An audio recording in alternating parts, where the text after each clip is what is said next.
Now let's begin. The transport rattled as it touched down at Joint Base Lewis McChord, and Douglas Johnson felt every bone in his body protest the 14-hour flight from Kandahar. 36 years old, 11 years in the Army, and he still couldn't sleep on planes. The fluorescent lights of the terminal burned his eyes as he shouldered his duffel and headed for the exit, his mind already home. His commander had pulled him aside 3 days ago with that look, the one that meant family emergency. Your neighbor called the Red Cross, Major Hendricks had said, sliding the leave papers across the desk. Something about your daughter. Get home, Johnson. Casey Mann, his team sergeant, had driven him to the airfield. Whatever it is, brother, you handle it. We got your back when you return. The certainty in Casey's voice had anchored him through the endless flight, through the layover in Germany, through the crushing anxiety that his 7-year-old daughter Sophie needed him, and he'd been 8,000 miles away. Douglas had met Pamela Johnson 9 years ago at a friend's wedding in Tacoma. She'd been beautiful, soft-spoken, attentive. They married 6 months later. Too fast, his mother had warned. But Douglas had been young and deploying to Iraq and wanted something permanent to come home to. Sophie arrived a year later, a bright-eyed miracle who became his entire world. But Pamela had changed after Sophie's birth. Withdrew. Started spending more time with her mother, Lorraine Banks, a sharp-featured woman who'd never hidden her disdain for Douglas's military career. Government killer, she called him once at Thanksgiving, smiling like it was a joke. Pamela had laughed along. The rental car smelled like cheap air freshener. Douglas programmed his home address into the GPS, 2847 Maple Ridge Drive, and started driving. It was 0200 hours, February cold seeping through the heating vents. He'd wanted to call ahead, surprise Sophie in the morning with pancakes like he always did on leave. But something in Major Hendricks's tone had killed that plan. The neighborhood was dark when he arrived, streetlights casting orange pools on frost-covered lawns. His house, a modest 2-story he'd bought with his deployment bonuses, sat quiet. One light burned in an upstairs window. Lorraine and her husband Roy had moved in 2 years ago when Roy lost his job. Temporary, Pamela had promised. They'd never left. Douglas pulled into the driveway, killed the engine, and sat for a moment in the sudden silence. Then he saw it. A small shape on the porch, covered in newspaper. His body moved before his brain caught up, training overriding the shock. He was out of the car, across the lawn, dropping to his knees beside the tiny bundle. The newspapers rustled as he pulled them away with shaking hands. Sophie, his daughter, lay curled on the wooden porch, wearing thin pajamas and no coat. No shoes. Her lips had a blue tinge in the porch light. The outdoor thermometer read 28 degrees Fahrenheit. Sophie, baby, wake up. Douglas scooped her into his arms, and she stirred, mumbling something incoherent. Her skin was ice against his neck. He carried her to the rental car, cranked the heat to maximum, wrapped her in his jacket and the emergency blanket from the trunk. Her eyes fluttered open as warmth flooded the vehicle. Daddy. Her voice was small, confused. You're home. Yeah, baby. I'm home. His voice didn't shake. Wouldn't let it. Why were you outside? Sophie's face crumpled. Grandma Lorraine said the house is only for real family. She said I had to sleep outside until I learned to be grateful. Tears tracked down her reddened cheeks. Mom said Grandma was right, that I was being difficult. Something cold and terrible settled in Douglas's chest, colder than the February night. How many times, Sophie? 3 times this week. She was crying harder now, and he held her, feeling her little body shake. I'm sorry, Daddy. I tried to be good. I tried really hard. You didn't do anything wrong. He kissed her forehead, her frozen hands. You're perfect. You hear me? Perfect. He got Sophie buckled in, turned the seat warmer on, made sure the heat was still blasting. Stay here, baby. Lock the doors. I'll be right back. Daddy, don't be mad at them. Please. Sophie's eyes were wide, frightened. Grandma says you'll leave again if I cause trouble. Douglas looked at his daughter, 7 years old, and already trained to protect her abusers. The cold thing in his chest turned to ice. I'm not going anywhere, he said. Not anymore. He walked to the front door, used his key. The house was warm, too warm, heat pumping through the vents. Family photos lined the hallway, mostly of Pamela and Lorraine, a few of Sophie as a baby. None of him. His wedding photo was gone. Upstairs, the master bedroom door was open. Pamela slept in their bed, covers pulled to her chin. The guest room where Lorraine and Roy stayed glowed with a nightlight. Douglas stood in the hallway and felt 11 years of discipline, of following orders, of being the good soldier crack apart. His daughter had been outside in 28-degree weather while these people slept in heated comfort. While his mother-in-law, who'd called him a killer, who'd undermined his marriage, who'd turned his wife into a stranger, had deemed his child unworthy of basic human decency. He walked into the master bedroom and turned on every light. Pamela jolted awake, squinting against the brightness. "Douglas? What? When did you?" "Get up." Something in his voice brought her fully conscious. She sat up, clutching the blanket. "You didn't call. You can't just." "I said get up." "Living room. Now." He moved to the guest room. Lorraine Banks lay propped on pillows, a sleep mask over her eyes, earplugs visible. Roy snored beside her. Douglas ripped the mask off. Lorraine shrieked, flailing. "What the hell, Douglas? How dare you?" "Living room. Both of you. Now. You have no right to barge in here. This is my house." His voice was quiet, controlled, more frightening than shouting. "You have 30 seconds. He left them scrambling and went back downstairs. Checked on Sophie through the window. She was curled in the car seat, eyes closed, finally warm. He pulled out his phone and made 3 calls.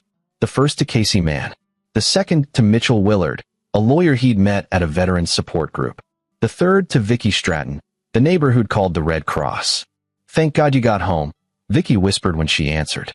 "Douglas, I've been documenting everything. Photos, dates, times. I didn't know what else to do. Send them to me. All of it."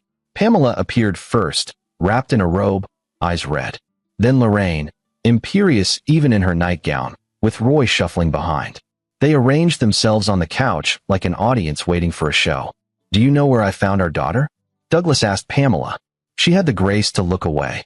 Mom said, "Do you know where I found Sophie?" She was being difficult. "On the porch, covered in newspaper, in 28-degree weather." He turned to Lorraine. "You locked a 7-year-old child outside in freezing temperatures." Lorraine's chin lifted. She needed to learn discipline. "You're never here. Someone has to raise her properly." "Raise her?" Douglas's laugh was sharp, humorless. "You left her to freeze." "Don't be dramatic. It was barely below freezing. 28 degrees. For how long?" Sophie said this was the 3rd time this week. Pamela stood, hands twisting together. "Douglas, you don't understand. You're always gone. Mom has been helping me, and Sophie has been so difficult lately. Talking back, not doing her chores. She's 7. Exactly. Old enough to learn respect." Lorraine crossed her arms. "We've been managing this household while you play soldier overseas. You have no idea what we've been dealing with." The ice in Douglas's chest spread, numbing. He'd spent 11 years serving his country. Missed birthdays and Christmases and first days of school. Trusted his wife to care for their daughter. And this was what he'd come home to. "Here's what's going to happen," he said quietly. "You have 72 hours. Roy spoke for the first time. 72 hours for what? Douglas smiled, and all 3 of them flinched. "To find out." Morning came with weak winter sunlight and the smell of coffee from the diner down the street. Douglas had checked them into a hotel, him and Sophie in one room, warm and safe. She'd slept curled against him, whimpering occasionally, and each sound had hammered another nail into his resolve. Now she sat across from him in a booth, picking at pancakes. Her favorite breakfast, but she barely ate. "Am I in trouble?" she asked finally. "No, baby. Never." But Grandma Lorraine said. Grandma Lorraine was wrong. Douglas reached across the table, took her small hand. "Listen to me, Sophie. Adults are supposed to protect kids. Keep them safe and warm and loved. What Grandma did, what Mom allowed, that wasn't okay. None of it was your fault." Sophie's eyes filled with tears. "But Mom said I was being bad, that I make things hard for her." Douglas felt something break inside him, something that had been cracking for years. "Your mom is confused right now, but I'm not. And I promise you, things are going to change." His phone buzzed. Casey Mann, landed at SeaTac. "Where do you need me?" Douglas typed back an address and turned to Sophie. "How do you feel about meeting Uncle Casey? He's my friend from the Army." Sophie brightened slightly. "The one who sends me those funny cards." "That's him." Casey showed up 40 minutes later, a wall of muscle in civilian clothes with a Ranger's tattoo visible on his forearm. He took one look at Sophie's pale face and Douglas's expression and knew. "What do you need?" Casey asked when Sophie went to the bathroom. Backup. And a witness. Douglas slid his phone across the table, showing him Vicky's photos. Sophie sleeping on the porch, bundled in newspapers. Dated entries going back weeks. I'm going to destroy them, Case. I need someone to make sure I don't actually kill them. Casey studied the photos, jaw tightening. Jesus Christ. 72 hours. I told them they had 72 hours. To do what? Douglas's smile was arctic. They don't know yet, but they're going to spend every second terrified, wondering what's coming. Psychological warfare. Learn from the best. Mitchell Willard met them at his office that afternoon, a small practice near Joint Base Lewis McChord that specialized in family law and veteran affairs. He was 50, gray-haired, with the steady eyes of someone who'd seen the worst of humanity and still showed up to work. I've already filed for emergency custody, Mitchell said, spreading papers across his desk. With these photos and Vicky Stratton's testimony, plus your daughter's medical examination. Medical examination? Douglas interrupted. I took the liberty of calling a pediatrician friend. She saw Sophie this morning.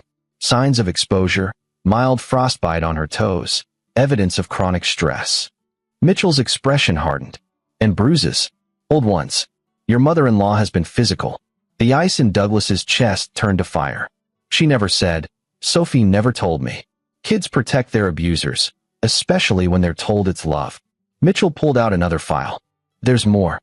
Your wife has been withdrawing money from your joint accounts. Substantial amounts. Nearly $50,000 over the last year. Douglas stared at the bank statements. Withdrawals every week, sometimes twice a week. All while he'd been deployed, sending his combat pay home, trusting Pamela to manage their finances. Where did it go? I'm working on that. But there's a paper trail. Mitchell leaned back. Douglas, I need to ask. How far are you willing to take this? As far as it needs to go. Even if it means your wife faces criminal charges. Douglas thought of Sophie's blue-tinged lips, her small voice saying, I tried to be good. Especially then. Casey drove them back to the hotel while Douglas sat in the passenger seat, mind racing. 11 years he'd been gone, on and off. 11 years of trusting Pamela, of believing she had their daughter's best interests at heart. And Lorraine Banks had been there the whole time, poison in his house, turning his wife against him, abusing his child. What's the play? Casey asked. I want them paranoid. Scared. I want them to tear each other apart wondering what I'm planning. And then I spring the trap. They checked on Sophie, safe with Vicky Stratton, who'd agreed to watch her. The older woman had tears in her eyes when she'd seen Sophie that morning. I called the Red Cross the second I got the photos, Vicky said. I didn't know what else to do. Your wife, Pamela, used to be such a sweet girl. But after her mother moved in, she shook her head. Lorraine Banks is poison, Douglas. Pure poison. That evening, Douglas went back to the house. Alone. The lights were on, figures moving behind the curtains. He didn't knock. Used his key. Walked in like he owned the place. Because he did. Lorraine was in the kitchen, phone pressed to her ear. She went silent when she saw him, ended the call abruptly. You can't keep coming here unannounced. My name is on the deed. I can come whenever I want. Douglas leaned against the counter, arms crossed. Who were you calling? None of your business. Everything about this house is my business. He smiled. 48 hours left. Her face went white. What are you planning? You'll find out. He found Pamela in the living room, laptop open. She closed it quickly when he entered. Too quickly. Working on something? He asked mildly.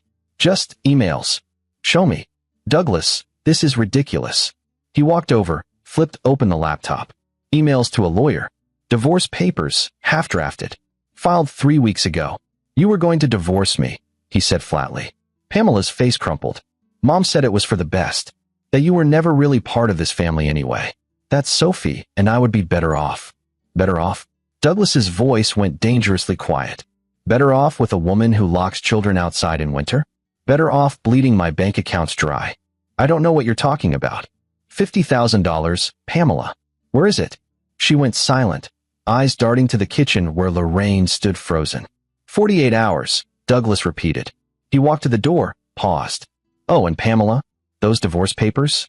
File them. I'll make it easy for you. He left them there, fear thick in the air. Day 2 of his 72-hour countdown, and Douglas Johnson was a man on a mission. He started at the county records office, pulling every document related to Lorraine Banks and Roy Hoover.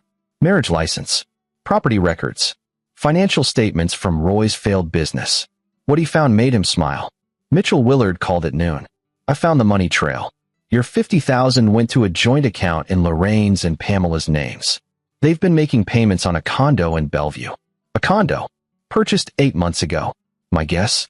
Lorraine was planning to move herself, Pamela, and Sophie out of your house. Leave you with nothing when you got back from deployment. Douglas leaned back in the hotel chair, watching Sophie color at the desk. His daughter, who they'd planned to steal from him. What else? Roy Hoover has a record. DUI from 6 years ago. Domestic disturbance call from a previous marriage. Charges dropped, but it's documented. And here's the interesting part. Lorraine Banks isn't his wife. Douglas sat forward. What? They never legally married. She's still married to her previous husband, Sophie's biological grandfather. Guy named Harold Banks, living in Arizona. They separated but never divorced. Which means Lorraine and Roy are technically just cohabitants. Which means they have no legal claim to stay in my house. Exactly. Douglas made more calls. To his commander, requesting an extension of his emergency leave. To CPS, Child Protective Services, where Dina Sanford, a caseworker, agreed to open an investigation based on Vicky's photos and the pediatrician's report. To his bank, freezing all joint accounts. Then he went to visit someone Pamela had mentioned over the years, but he'd never met. Nadine Paul, Lorraine's best friend. Nadine lived in a townhouse near the mall, and she answered the door with a cigarette in hand and suspicion in her eyes. You're Douglas. And you're Nadine, Lorraine's friend. What do you want? To talk. 5 minutes. She let him in, grudgingly. The townhouse smelled like smoke and cats. Photos covered the mantel, Nadine and Lorraine, young and laughing.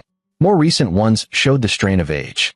I know what Lorraine did, Douglas said without preamble. To my daughter. I know about the money, the secret condo, the plan to leave me with nothing. Nadine's face went carefully neutral. Lorraine's had a hard life. Lost her first husband, struggled to raise Pamela alone.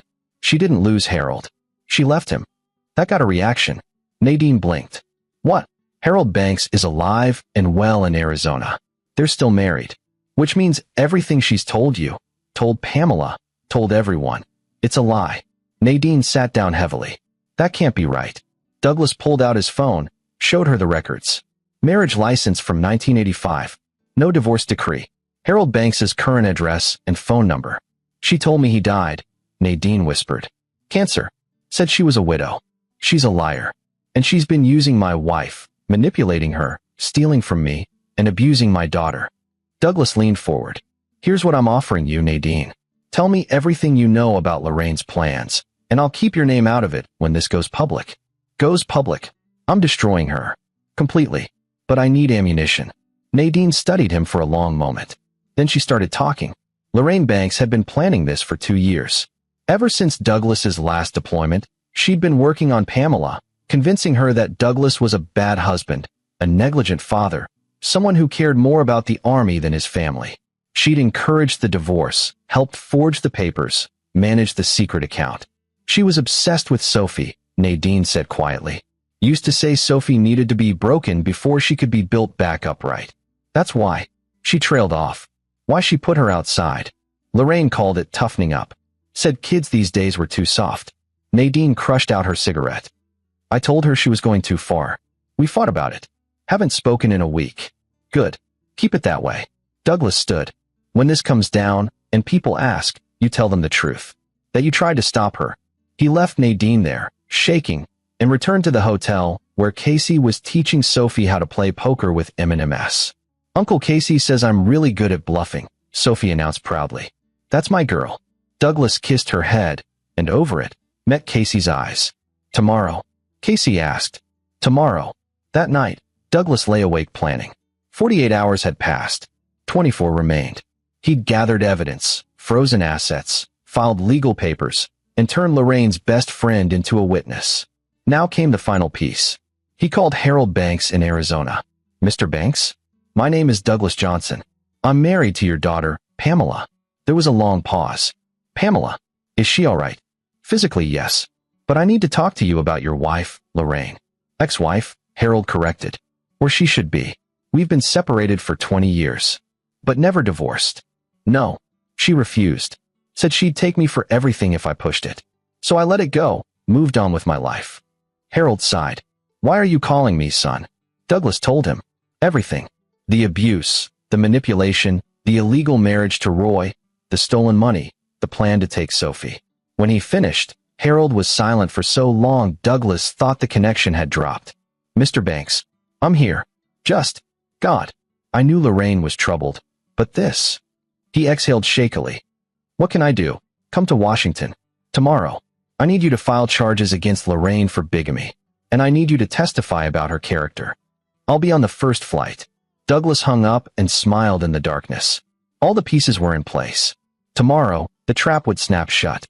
Hour 72 arrived with gray skies and the promise of snow. Douglas stood in the driveway of his house, not theirs, with Casey on his left and Harold Banks on his right.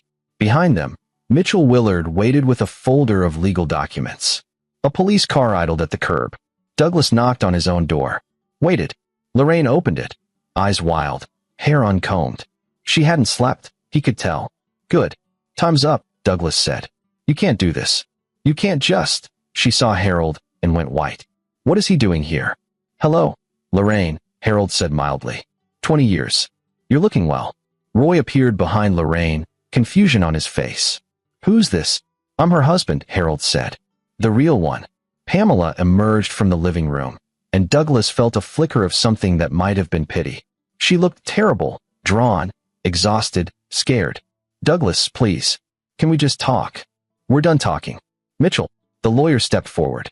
Lorraine Banks, you're being served with several legal documents. First, a bigamy charge filed by Harold Banks. Second, a restraining order preventing you from contact with Sophie Johnson. Third, an eviction notice. You have 48 hours to vacate this property. You can't evict me. This is my daughter's house. This is Douglas Johnson's house, Mitchell corrected. He owns it. You and Roy Hoover are unlawful occupants with no legal rights to residency. The police officer moved forward. Ma'am, I also have a warrant for your arrest. Child endangerment and theft. Lorraine's face went purple.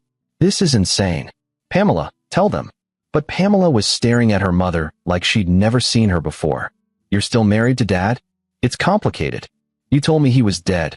You said, Pamela's voice broke. All these years, you said he was dead. I protected you. From him, from Douglas, from everyone who wanted to take you away from me. Lorraine turned to Douglas, spitting fury. This is what you do? Destroy your own family. You destroyed my family. Douglas's voice was ice. The moment you decided my daughter wasn't worth basic human decency. The moment you turned my wife into your puppet. The moment you stole from me and planned to leave me with nothing.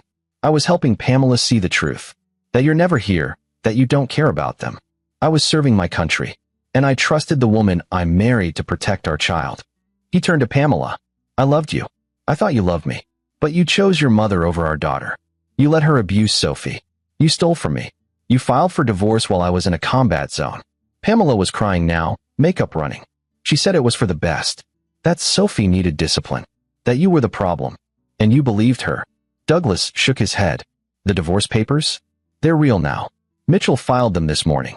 You'll be hearing from the court. The police officer moved to handcuff Lorraine, and she fought, screaming about injustice and ungrateful children and government thugs.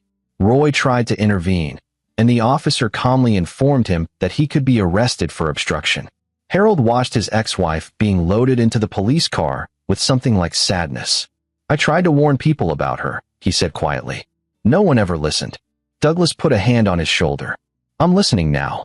Mitchell handled the rest, serving Roy with eviction papers, explaining to Pamela that she had 72 hours to remove her belongings before the locks were changed, documenting everything for the courts.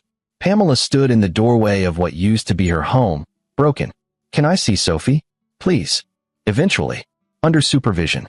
If you get help. Douglas met her eyes. I don't hate you, Pamela. But I don't trust you. And until you prove you can put our daughter first, you won't be alone with her.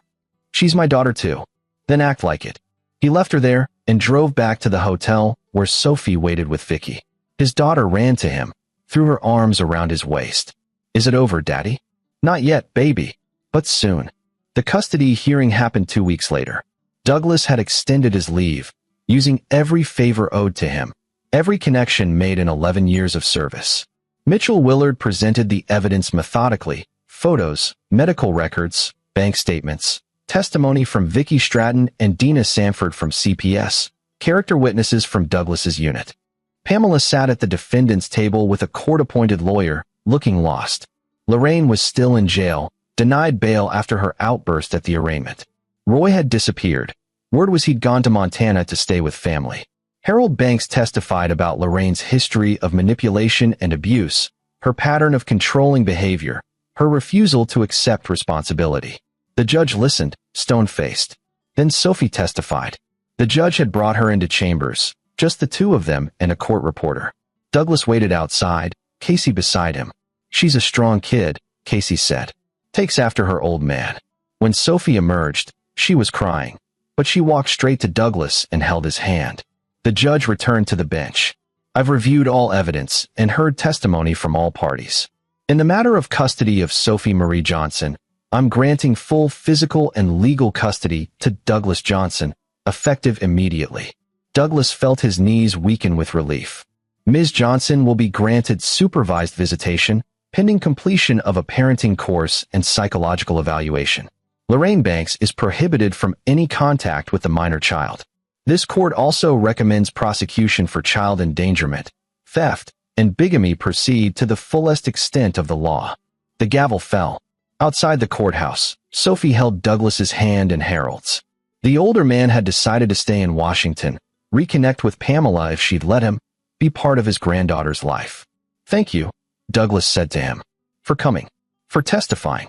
I should have done it years ago. Should have fought harder for Pamela when she was young." Harold looked at Sophie. "But maybe I can make up for it now. Be the grandfather this little one deserves." Sophie beamed up at him.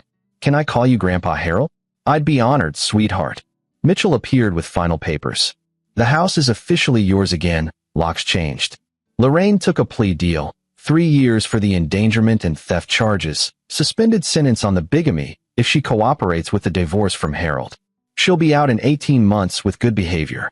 And Pamela? No criminal charges. But she's agreed to the custody arrangement and the divorce terms. Mitchell paused. She asked if she could write to Sophie. "I said I'd ask you." Douglas looked down at his daughter. "What do you think, baby? Do you want letters from Mom?" Sophie bit her lip, thinking hard. "Only if she says sorry. And means it. Smart girl." Douglas lifted her onto his shoulders. "Come on. Let's go home." Home. The word felt right for the first time in years. 6 months passed like water flowing downhill, fast at first, then settling into a steady rhythm.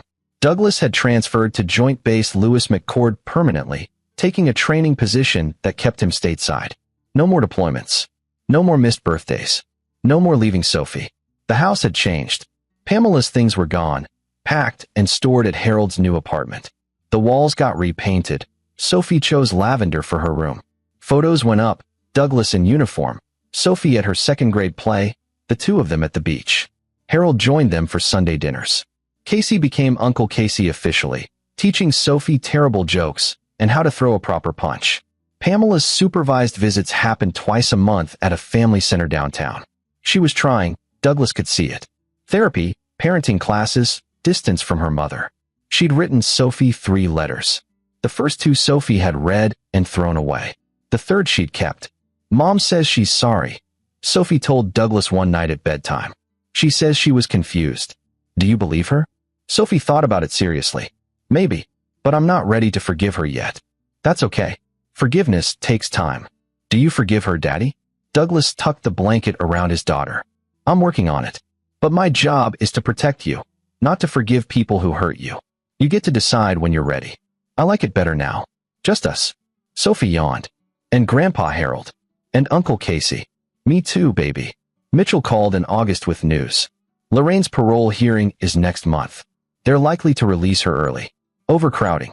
Does she stay away from Sophie? The restraining order is permanent. If she violates it, she goes back to prison. Mitchell paused. "She's been writing letters. To Pamela. I thought you should know." Douglas felt the old anger stir, but pushed it down.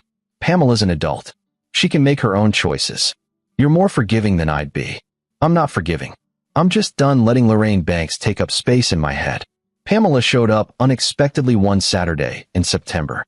Douglas answered the door to find her standing on the porch, the same porch where he'd found Sophie that frozen night, holding a small gift bag. I don't have a visit scheduled, she said nervously. I know. I wanted to give Sophie something. For her birthday. It's next week. Douglas took the bag. I'll give it to her. Pamela hesitated. Can I ask you something? Go ahead. Do you think she'll ever forgive me? Really forgive me? Douglas looked at the woman he'd married, the mother of his child. She looked different now, thinner, sadder, but also somehow more present. Like she'd woken up from a long sleep. I don't know, he said honestly. But if you keep showing up, keep doing the work, keep proving you've changed, maybe. Sophie's got a big heart. Like her dad. She's better than both of us. Pamela's eyes filled with tears. I'm so sorry, Douglas. For all of it. I let my mother poison me against you. Against our life. Against our daughter. I don't expect you to forgive me. But I need you to know I'm sorry. I know. Douglas shifted the gift bag. For what it's worth, Pamela, I hope you find peace. I really do. Thank you. She turned to leave, then stopped. Are you happy?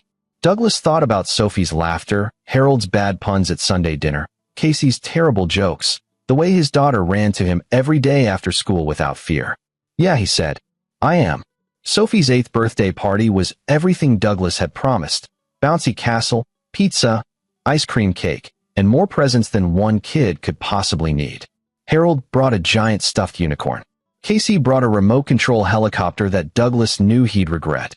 Vicky Stratton came with her husband, bringing homemade cookies. Sophie opened Pamela's gift in the afternoon when the other kids had gone home. It was a photo album, carefully assembled. Pictures of Sophie as a baby, as a toddler, with Douglas in his uniform, with Pamela before everything went wrong. A family that had existed once, briefly, before Lorraine Banks poisoned it. The last page had a letter. Dear Sophie, Douglas read aloud at his daughter's request. I know I can't take back the things I did. I know I hurt you and scared you and let you down when you needed me most. Your daddy saved you because that's what daddies do. They protect the people they love, even when it's hard, even when it costs them everything. I forgot that. I forgot what being a mom really means. I'm learning now. I'm trying. I hope someday you'll let me show you how much I've changed. But if you don't, I understand. You're the best thing I ever did, and I'm sorry I almost ruined you. Love, Mom. Sophie was quiet for a long time. Then she closed the album carefully and put it on her shelf. It's a nice present, she said. Maybe next time I'll write back. Maybe, Douglas agreed. That night, after Sophie was asleep, Douglas stood on the porch where he'd found his daughter 8 months ago. The neighborhood was quiet, autumn leaves rustling in the breeze. No newspapers on the porch now. No child left in the cold. His phone buzzed. Casey, heard Lorraine got paroled. You good? Douglas typed back. She stays away from Sophie. I don't care what she does. Casey, and if she doesn't stay away? Douglas smiled in the darkness. Then she finds out I didn't use all 72 hours last time. But he knew Lorraine wouldn't come near them. The restraining order was one thing. The fear was another. He'd seen it in her eyes at the trial. The realization that she'd pushed too far, hurt the wrong person's child, and faced a reckoning she'd never expected. Some people learned from consequences. Some didn't. But either way, they learned to stay away. The door opened behind him. Sophie, in her pajamas, rubbing her eyes. Daddy? Why are you outside? Just thinking, baby. About what? He picked her up, even though she was getting big for it. Held her close. About how lucky I am. Because you found me that night. Because you're mine. He kissed her forehead. And nothing's ever going to change that. Sophie hugged him tight. I love you, Daddy. I love you too, baby. Forever. He carried her back inside, locked the door, and tucked her into bed. The house was quiet, safe, warm. His daughter was safe.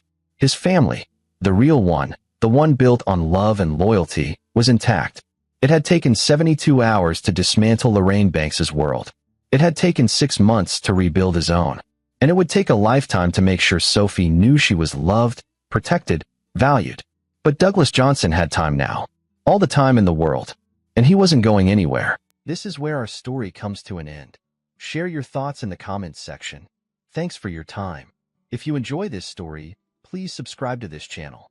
Click on the video you see on the screen, and I will see you there.